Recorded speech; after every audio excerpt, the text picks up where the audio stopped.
Hello, everyone. It's Sandy Littletree and Cindy Aden, and we are here from the University of Washington's Information School. One of the initiatives that has been going on in the school for over 20 years is a Native North American Indigenous Knowledge Initiative. And it has played out in a lot of wonderful ways. We have faculty, Native faculty who are doing research, and we have lots of interesting courses, and we have grant activity going on. We're looking at issues like data sovereignty, Indigenous ways of knowing. And Sandy and I are here today to tell you about a Mellon Foundation grant that we have had for the past year, Envisioning the Future of Tribal Libraries. And we are starting this study in the state of Washington. Next slide, please. There you go. I'm going to let Sandy introduce herself. Sandy, why don't you say hello and talk about your background for a sec? Sure. My name is Sandy Littletree. She'e Sandy Littletree Yenisha, Eastern Shoshone Nishlant Do Kiaani Bashashin, Eastern Shoshone Dashache Do Tutnazeni Dashanella. I am Navajo and Eastern Shoshone, originally from Four Corners area of New Mexico. And I am an assistant professor at the iSchool. I am a founding member of iNative, which is one of our research groups at the iSchool that's doing different projects, working with Native issues in the information sciences. And my research focuses on Indigenous ways of knowing, tribal librarianship, and Indigenous systems of knowledge. So really happy to be here. Thank you. I like to say that Sandy is the global expert on U.S. tribal libraries because I believe hers is the only dissertation on that topic.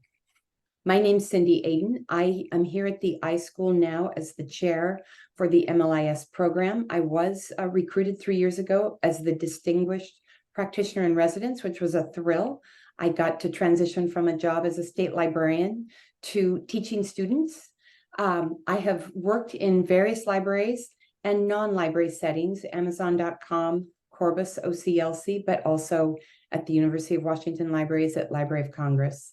And I've had the great fortune to work with Sandy on this project. This picture of us, by the way, we are on the only Native-owned ferry, I believe, in the United States. We're on the Columbia River, traveling between the Colville and the Spokane tribes in Eastern Washington. Right.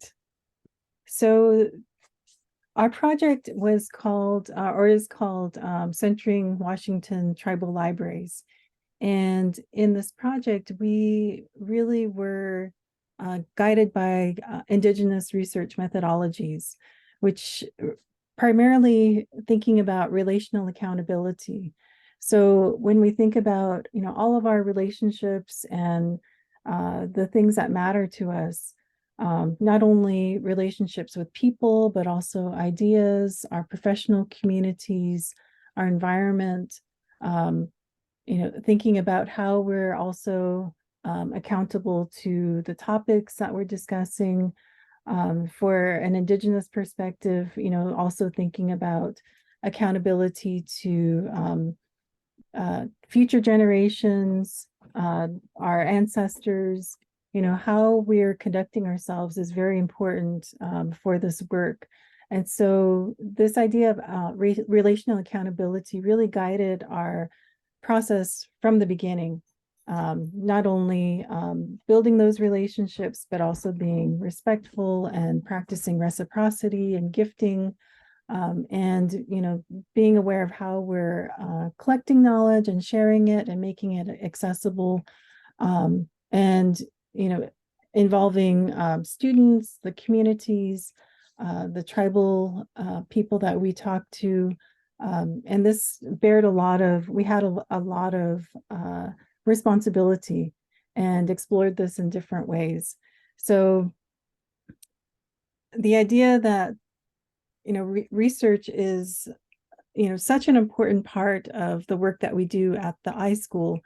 And knowing that, working with Native communities, we know that research isn't something that happens just, not understanding some of those maybe historical issues with research in communities. We really were aware of, some of those not so distant past where things were, there was perhaps some exploitation, or not really seeing Native people as full partners or as collaborators. So this was really an important part of the work that we did, is understanding that there's a lot at stake for these communities, that we're researching in Washington. For myself as a Native person, I also think about what's at stake for the communities that I come from and that I am accountable to. So we wanted to talk about this as a part of our methodology. And we also involved students in this process too, and really helped them to kind of think through, like, how are they also accountable to our communities as we take them along with us. So I wanted to, Cindy mentioned that, I wrote a dissertation about tribal libraries, and so far it's the only one. I hope I hope there's more to come. I didn't set out to be the only one writing about it. But, I think we have to define, like, what is a tribal library? If you haven't heard of one, or if you don't know, what a tribal library is, you're not alone. I actually didn't know what a tribal library was myself. I'm, a Native person, grew up near a reservation. We didn't have a tribal library in my community, and I didn't even know that tribes had libraries. So, the fact that they don't exist in every community, they have lots of different services, but we want to also think about, what is the future of these libraries? So that is the focus of this work here. Before I get into that, I want to just give a little bit of a definition of tribal libraries. So these are libraries that are administered by a tribe, pueblo, or village, or Native group. They often incorporate and reflect Indigenous ways of knowing into their services, collections, policies, and design. They could be located as like a standalone library, but also within a school or a tribal college, or within a museum, language center. A lot of times they're very similar to public libraries, what you'd expect, right? Circulating popular books and literature. They might have access to technology. The ones we visited, some had computer labs, children's programming, all the things you would expect from a public library, but these are administered by a tribal nation. So, tribal libraries are really community libraries. They're diverse, and they are as unique as tribal communities that across the country. And they are serving their communities by addressing their information needs. So they are, there's not a monolith. There's not one definition. So the project that we're talking about, and thinking about the future of these libraries, was really inspired by this idea of Indigenous futurisms. A couple of years ago, right before the pandemic, I was invited to write about the future of libraries from a Native perspective. And when I thought about, a lot of the literature and a lot of things that people talk about with libraries, you never hear about a Native perspective on this, right? A lot of people don't think of Native people as existing in the future. Native people have been very, stereotyped to be historical or anti-technological. So this idea of Indigenous futurisms comes from the humanities, where there's like a lot of science fiction and Native people existing in space and doing all these really cool things, that we exist in the future.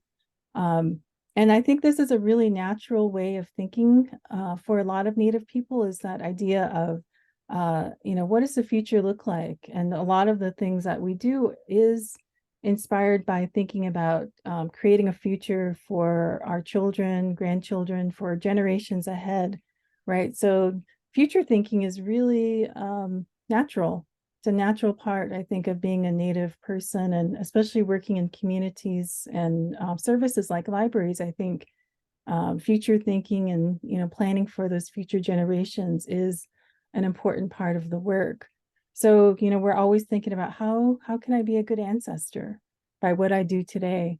And so we wanted to kind of incorporate that into this work of our convening and, you know, talking with tribal librarians in this project. And I will turn it over to Cindy next. So we looked across the state at the tribal libraries. There are 29 federally recognized tribes, and there are about 22 to 24, depending on how you define it, community center, heritage centers, we could call them, that address library needs or museum needs or resource needs of some kind. And so when I was state librarian, our state, Washington State, has in fact a law that dictates that rural library districts can and shall serve tribal members, whether or not they fall directly in the service center of that rural district. So there is a lot of encouragement to have interactions with tribes, to try and include them in the work of the state library with its federally granted money, that MLIS money. So we were looking across the tribes, and we chose 4 for our grant. Here, thank you, Sandy. Here is actually a list of those tribes that you were just looking at, and they're located, you can see, in eastern Washington, where it's dry, high desert and open plains areas. There are fewer, much larger tribal nations. And on the western side of the state, the wet side of the state, there are a lot of water, close to water tribes and much smaller tribes, although some very active and with a lot of influence. It's a wonderful community, and we were fortunate to visit with a lot of these tribes, even though our actual grant focused on 4: the Nooksack, the Squaxin Island on the western side of the state, and the Colville, and we talked to the Yakima and the Spokane on the eastern side of the state. I want to say it was Nisqually, not Nooksack. Oh, pardon me. Yes, it was Nisqually. Nooksack is up by Bellingham. Sorry, I mistook my ends. We, in fact, did have quite a bit of interaction with the Nooksack. Yes, we did. But the Nisqually were the ones we visited. Yep. All right. So visiting was one of our methodologies of doing this work. So our goal was to visit. Cindy mentioned the libraries that we visited, and you know, this idea of building relationships, networking. I saw this also as making kin, you know, of that idea of like relationality and relational accountability, of, you know, seeing the libraries and the librarians as part of a professional network of people who are really working together, and you know, a part of a community of professionals, and also people who are really serving their community. So our methodology of visiting is actually an Indigenous research methodology. In other projects, we've called it kitchen table conversations, right? You think about, you know, all of the conversations that happen at your parents' table, your grandparents, your aunties, your uncles, cousins, you know, all of the people that come to a table to visit. And in our family, we drink a lot of coffee and have a lot of snacks. So, you know, we did this as we visited across the state, and bringing food and, you know, sharing stories, coming multiple times, doing a lot of listening, doing a lot of sometimes problem solving, but just this idea that you don't just pop in once and never come back. That with an Indigenous way of thinking about how do we build relationships. A lot of times, you just show up at your auntie's house or your grandmother shows up. So, we didn't just pop in and unannounced, but, using that methodology of, coming multiple times and really listening to each other, to the librarians. So these are the places that we actually visited, that Cindy mentioned. Some of them were, multiple visits, definitely the Nisqually, Squaxin, and Colville. We had multiple interactions. Some of these were, we were just able to get out to them once, but we were able to visit with them and invite them to a convening as well. And we should mention here, when you see that list, and one of the rural library districts is mentioned there, Whatcom County. Whatcom County has hired cultural liaisons and has tribal representatives from the Lummi and the Nooksack tribes. And those tribal members interacted with us, came to our tribal convening, and hosted us for a wonderful visit to learn how that library has tried to do better outreach and work with these cultural liaisons to be better neighbors for the two tribes. And then the other visit that we made too was to Welpinet, that actually didn't have a library. And, we started to build a relationship with somebody there who has a dream of building a library. So, recognizing that not every community has a library, or that it doesn't exist anymore. Understanding, what are some of those visions for a future of a tribal library was also part of this work. Yes. And we have a couple of pictures. I could have thrown in a ton of pictures from but these are, go ahead. Oh no, I go ahead. Well, these are just some photos from, I should have put captions on here, but Squaxin Island and Colville and Nisqually. And one of these at Nisqually shows some of our students that we took along with us. Did you want to say any more about these?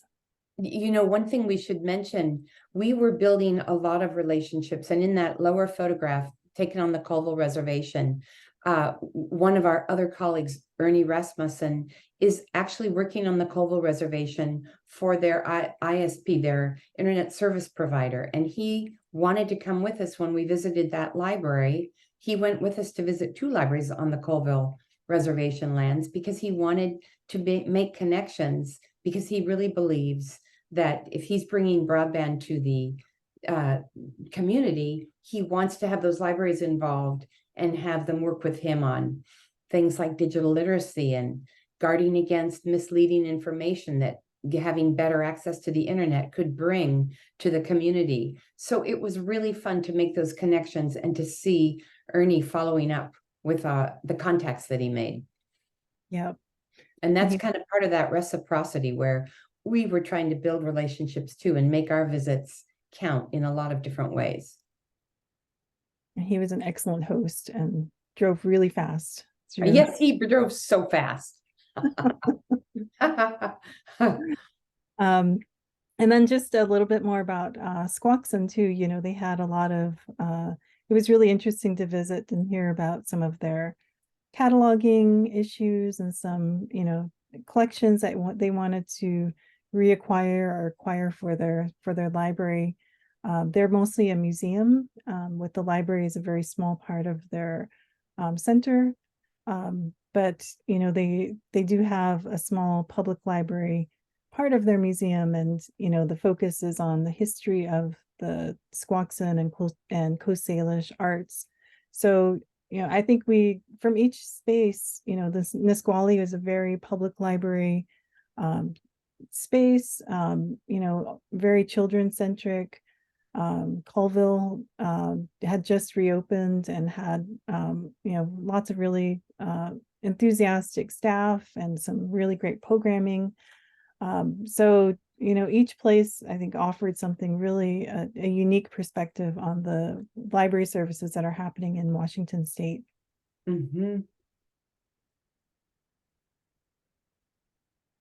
We decided as part of the grant, we planned for a tribal convening. We wanted to bring the folks together with whom we were visiting because we thought it would be great if they met each other. What was wonderful is the grant allowed us to make a broad invitation to many of the tribal libraries, and we ended up having about 30 participants. Some of those people wanted to be part of our gathering so they could speak with the tribal members themselves, like the IMLS travel grants representative, Jennifer Heimelrich, wanted to be there, and the state librarian travel liaison wanted to come too.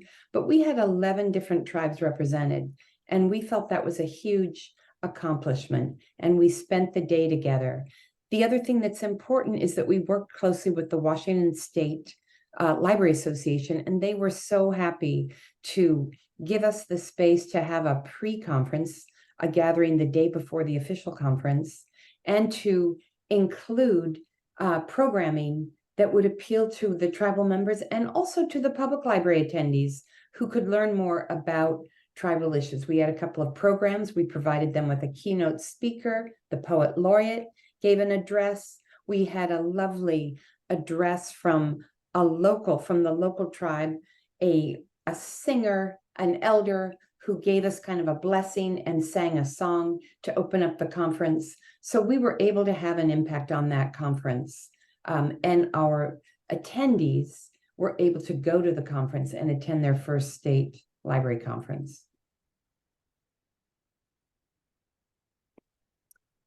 I think this is your slide, Sandy.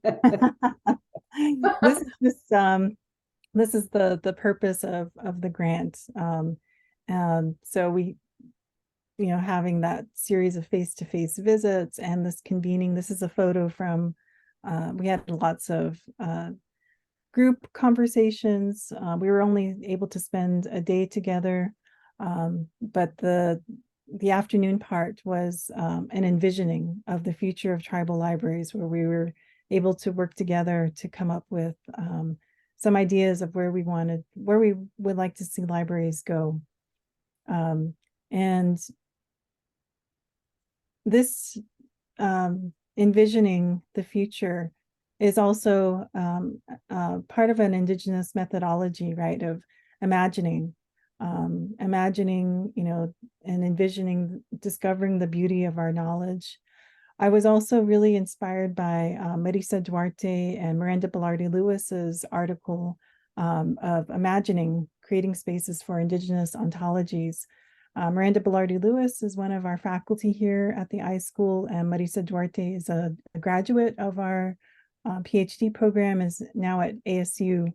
And this idea of imagining really is a way of thinking about, how do we move past some of the past harms, acknowledging some of the colonization and some of the ways that we've been impacted by Western institutions and policies, but then start to move us to a place where we can start to imagine a future. And so I built the agenda around this idea of imagining, right? So, this 5 minutes, we started really at the beginning, acknowledging some of that colonization. We called it collective remembering. So I asked them to write down, any kind of impact or things that they remembered about, his memories of being in a library or issues with libraries. Some people talked about like how they didn't have a library growing up, or they didn't feel welcomed in a library. And we spent a little bit of time on this. We put things on sticky notes. We put them up on a wall just so that we can remember some of that history. And then we moved on to those small group conversations and moved people through these questions of asking them, what is a tribal library, versus a public library or other types of libraries? Like, what makes them different? What is the beauty of Indigenous knowledge that you see in your library or that you incorporate in your work? What is the vision for the future of tribal libraries? What's been passed down from generations that impacts the work that you do as a tribal librarian? And what do we need to do to reach that vision together? And so we had just the afternoon to talk about this in small groups. I love this photograph. This is the collective photograph of all of us. And actually, we're missing one person who went out for a break. But everyone was delighted to have a group picture of the work we did together that day. And this, we mentioned that we were able to contribute to other parts of the general state conference. You'll see up there in the, what is that? The right-hand side, Mandy Harris, one of the PhD students at our program right now. She's also an MLIS graduate of our program who's come back to get her PhD, and she's leading a discussion with the aforementioned Jennifer Heimelrich and also Dr. Patricia Cutright, who is a Dean Emeritus from the Central Washington University libraries. And they talked together. It was wonderful. Sandy took a great selfie that shows all of our students. It's one of the things we are most proud of with this work is that we engaged both MLIS students, but also a PhD student and even an undergrad really wanted to be part of this work and was part of the convening. And also in that selfie, Go ahead. Michelle Martin, Dr. Martin. Oh, yes, Dr. Martin is there and directly behind Sandy, who's been a great supporter of our work all along. And at the time of that photograph was the chair of the MLIS program, the program chair. Rena Priest is the just recently retired poet laureate for the state of Washington. She is Lummi, and she was a wonderful contributor to our program. We invited her to help us help put the participants in the right mindset to have an open and creative mind thinking about those questions that Sandy asked. So Rena walked us through some exercises, some writing exercises, gave us some great things to think about, and was a wonderful participant with us all day long.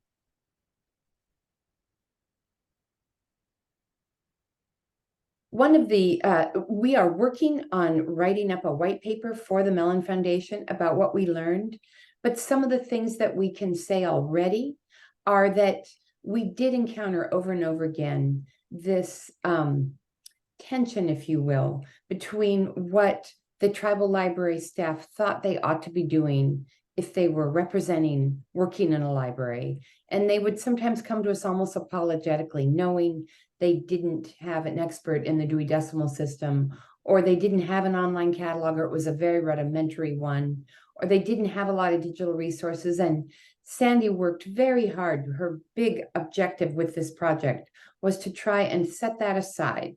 And let's talk about what something like a library should be in a tribal community. But we always had to get over that barrier. And a lot of it is around that word and what it means.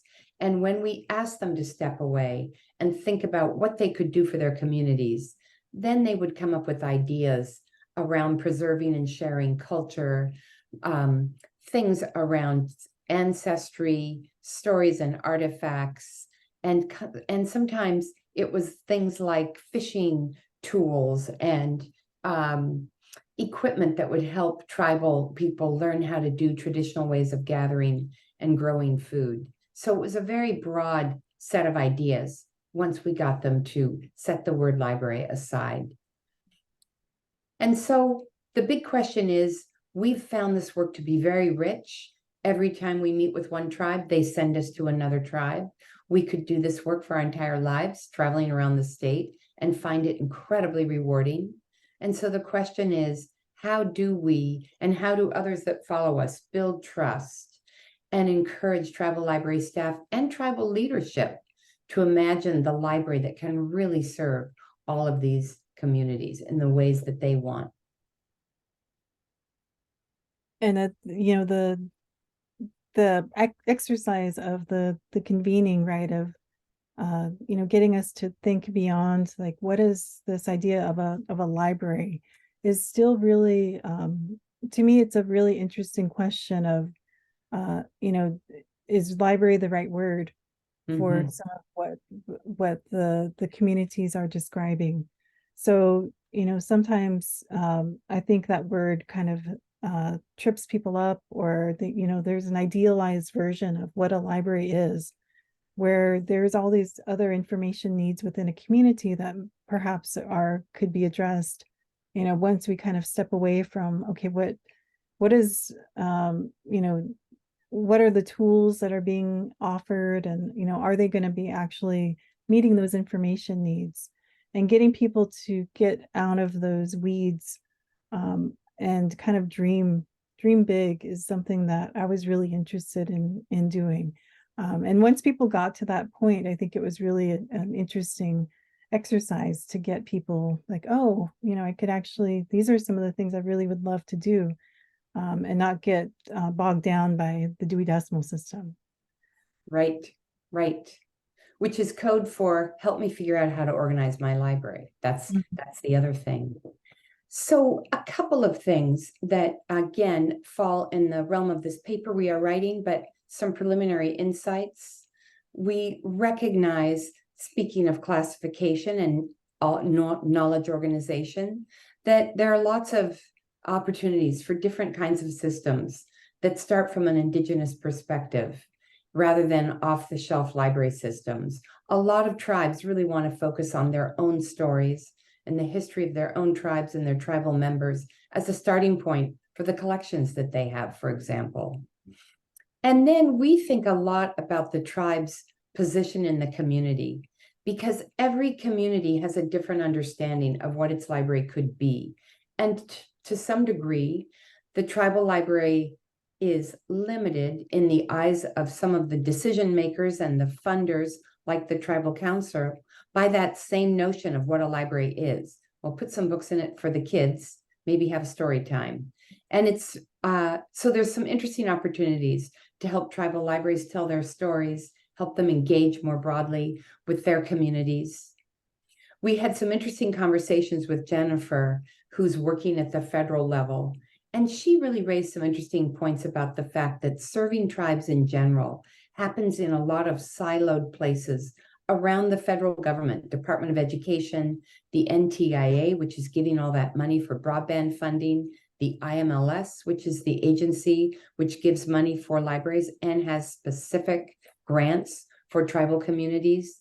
And Jennifer, was saying, there are other things we could do, and there are other ways a tribal library could be part of a it could leverage a lot of other services, do things for its community, but the money and the ways that tribes are supported are very specific. And she is looking at how to tell this story more broadly, and how something as big as a long legacy of federal funding could shift. So there's lots of opportunity and big challenges ahead. Yeah, definitely. There's a lot of really interesting research questions, I think, that could be really help us to think about what is the future of tribal libraries, and funding is a big part of it. Where they're getting their funding, where they're getting their support, where, what is those intellectual contributions of, scholars who are writing about these tribal communities, and how is that information getting back into communities. So, thinking about data sovereignty and collections, and, all of the Indigenous authors that are coming out, getting people access to those types of materials. But again, thinking about, non-book materials, right? And those information needs that are met by other types of services beyond books. So I think there's a lot of, the future is really an interesting space to think about, like, if once we get beyond this notion of, doing things the way that they've always been done, and thinking about how can we have influence in funding sources and the types of services that we can think about, and, helping, getting into a space where we can really develop some systems that start with that relational accountability again. And how do we encourage that, or how do we embrace that within a tribal library, is something that I'm really interested in. Shall we go to the next slide? Yes, please. All right. This is our ending slide. There you go. And that QR code will take you to a summary of this project, a visual graphical summary that we created for a conference we just attended a couple of weeks ago.